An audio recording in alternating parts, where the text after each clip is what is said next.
Hello बच्चों, let's read this question. The question says the Lacinius extract is boiled with dilute HNO3 before testing for halogens because option A silver halides are soluble in HNO3, option B is Na2S and NaCN are decomposed by HNO3, option C is Ag2S is soluble in HNO3 and option D is AgCN is soluble in HNO3.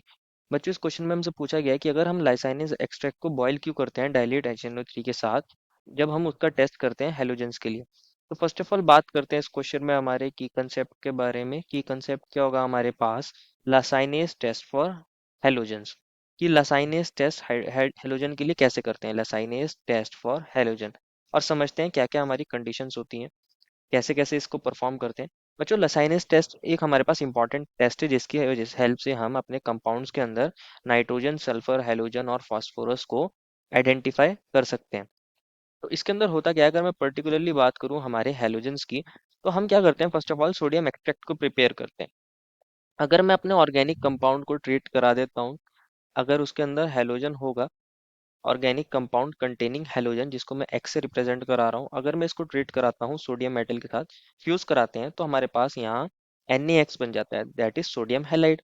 अब क्या करते हैं, ये जो sodium halide बना है बच्चों, हम इसकी रिएक्शन कराते हैं किसके साथ, इसकी रिएक्शन कराते हैं सिल्वर नाइट्रेट के साथ। लेकिन उससे पहले हम क्या करते हैं, हम इस सोडियम हेलाइड को ट्रीट कराते हैं किसके साथ, डाइल्यूट HNO3 के साथ। तो यहाँ ओवरऑल एज सच कोई रिएक्शन देखने को नहीं मिलती, लेकिन हम इसको ऐड कराते हैं, हमारे पास यहाँ अभी भी NaX रहेगा। अब जो ये NaX बन गया है बच्चों, इसको हम रिएक्ट कराते हैं किससे, सिल्वर नाइट्रेट से। NaX की रिएक्शन किससे कराते हैं, सिल्वर नाइट्रेट से, AgNO3 से कराते हैं। तो यहाँ हमारे पास AgX के प्रेसिपिटेट बन जाते हैं, AgX के प्रेसिपिटेट बन जाएंगे। अगर X होगा हमारा Cl, तो प्रेसिपिटेट बनेंगे AgCl के, जो होते हैं व्हाइट कलर के। कौन से कलर के, व्हाइट कलर के। अगर हमारा एक्स होगा Br, तो हमारे प्रेसिपिटेट बनेंगे AgBr के, जो हमारे पास येलोइश कलर के होते हैं। कैसे कलर के, येलोइश कलर के। और अगर हमारे पास एक्स हुआ आयोडीन, तो हमारे पास प्रेसिपिटेट बनते हैं AgI के, जो कंपैरेटिवली ज्यादा येलो होते हैं, पेल येलो होते हैं। कैसे होते हैं ये, पेल येलो होते हैं। अब जो हमारे पास AgCl बनता है बच्चों, ये हमारे पास अमोनियम हाइड्रोक्साइड के अंदर सॉल्युबल होता है। और हमारे पास AgBr अगर बना होगा, तो ये हमारे पास कंपैरेटिवली लेस सॉल्युबल होगा इन अमोनियम हाइड्रोक्साइड, बोल सकते हैं स्पेरिंगली सॉल्युबल होगा। और AgI के प्रेसिपिटेट हमारे पास कंप्लीटली इनसॉल्युबल होते हैं हमारे पास अमोनियम हाइड्रोक्साइड के अंदर। तो हम इनके कलर से और इनकी सॉल्युबिलिटी के बेसिस पर आइडेंटिफाई कर सकते हैं कि हमारे कंपाउंड के अंदर हेलोजन प्रेजेंट रहे होंगे या फिर नहीं। तो इस तरह से हम करते हैं लसाइनस टेस्ट फॉर हेलोजेंस। अब हमसे क्वेश्चन में पूछा गया था कि हमने ये डाइल्यूट HNO3 को ऐड क्यों किया है, ये डाइल्यूट HNO3 को हम ऐड क्यों करते हैं। अगर हम देखोगे तो यहाँ पे हमारे पास ये सोडियम हैलाइड के साथ कोई रिएक्शन नहीं दिखाते, लेकिन इनका काम क्या होता है समझते हैं।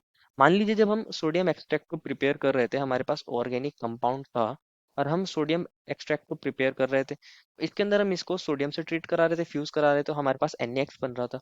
हो सकता था हमारे पास ऑर्गेनिक कंपाउंड के अंदर कोई सल्फर एटम प्रेजेंट होता, या फिर हमारे नाइट्रोजन और कार्बन एटम प्रेजेंट होते, तो ये भी हमारे क्या कर सकते थे, सोडियम मेटल के साथ फ्यूज हो सकते थे। और ये बना सकते हैं क्या, Na2S। क्या बना सकते थे ये, Na2S, और ये बना देता हमारा सोडियम साइनाइड NaCN।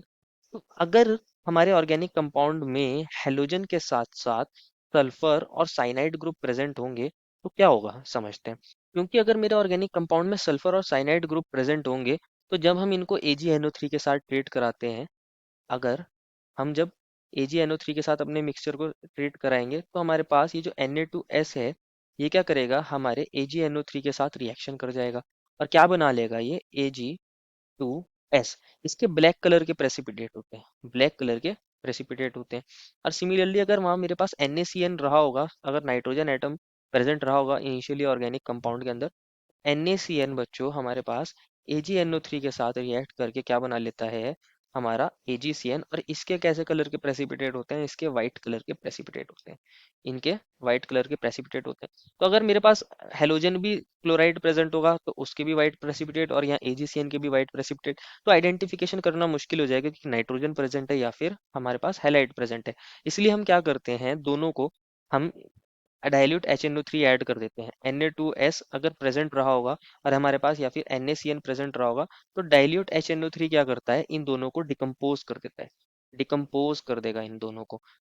हमें लास्ट में फिर इनकी वजह से कोई प्रेसिपिटेट कोई कलर देखने को नहीं मिलेगा। ये हमारे क्या करेंगे, हमारे टेस्ट के अंदर इंटरफेयर नहीं करेंगे अगर हम डाइल्यूट HNO3 को डाल देंगे, ये डिकम्पोज कर देगा उसको। इसलिए हम डाइल्यूट HNO3 को यूज करते हैं। तो जो हमें स्टेटमेंट ए में बोला गया है silver halide are soluble in HNO3, ये बात तो बच्चों गलत हो जाएगी। सिल्वर हैलाइड हमारे पास जो थे सॉल्युबल इन HNO3, वो ऐसा नहीं था, हम इस वजह से HNO3 को यूज नहीं करते। Na2S and NaCr decompose by HNO3, ये वाली बात बच्चों सही है कि हमारा HNO3 दोनों को डिकम्पोज कर देता है अगर सल्फाइड एटम और नाइट्रोजन एटम प्रेजेंट रहा होगा।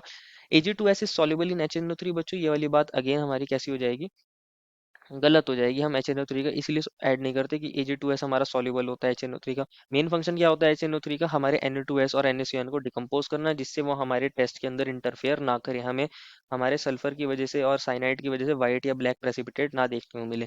तो हमारे पास मेन रीजन ये होता है। एंड डी में बोला गया AgCN is soluble in HNO3, again ये वाली स्टेटमेंट भी गलत हो जाएगी। तो हमारी सिर्फ एक ही स्टेटमेंट सही है, स्टेटमेंट नंबर बी। देयर वो final answer is option number B. I hope you understood it well and best of luck.